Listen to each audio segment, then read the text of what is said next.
What's up? Phil Murphy here in the ESPN Esports studios. Just 2 weeks remain in the first stage of the 2019 Overwatch League season.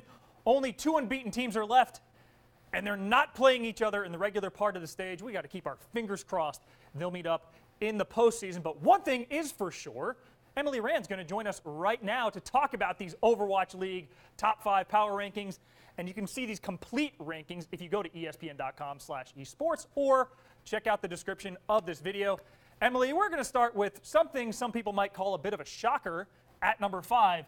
London Spitfire moving up 5 spots after beating a struggling LA Gladiators team. What gives?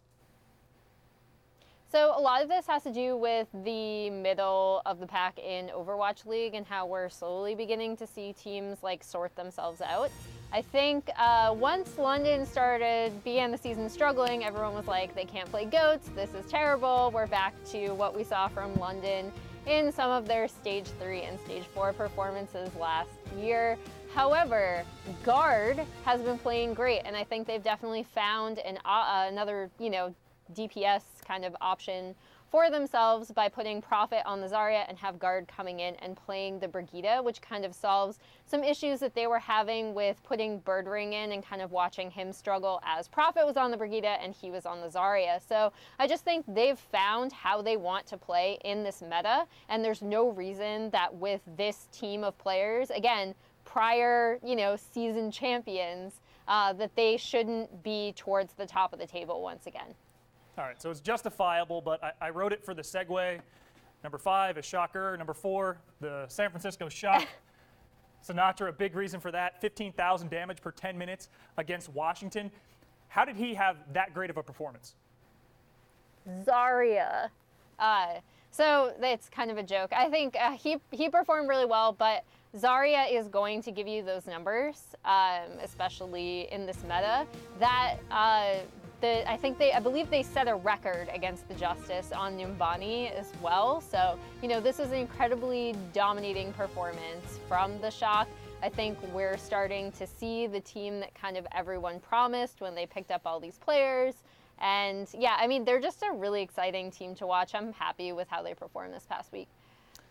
Emily, number 3 showcases the Atlanta Reign, who reigned on Paris Eternal's undefeated Parade, beating them this week. Their last 3 games are the Gladiators, Chengdu, and the Outlaws.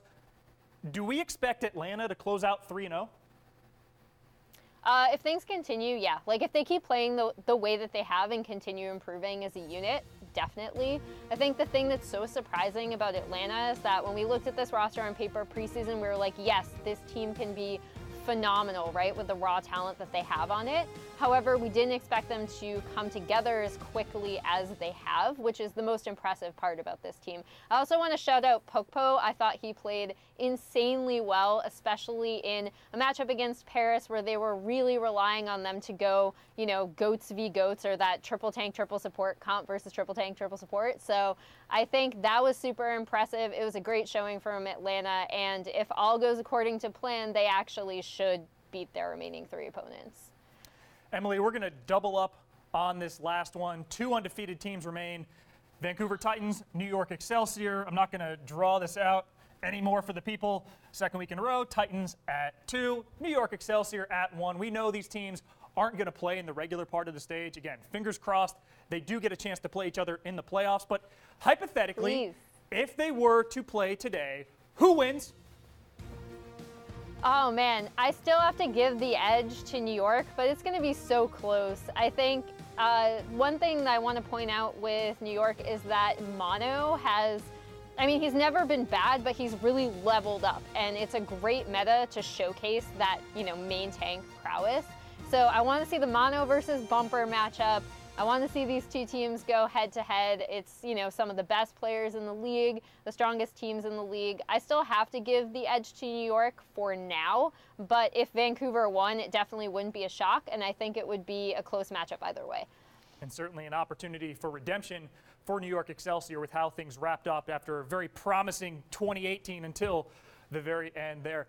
Emily Wren, thank you so much for joining us and for the breakdown, for the complete power rankings and more on the justifications as why teams are where they are. Head on over to espn.com/esports.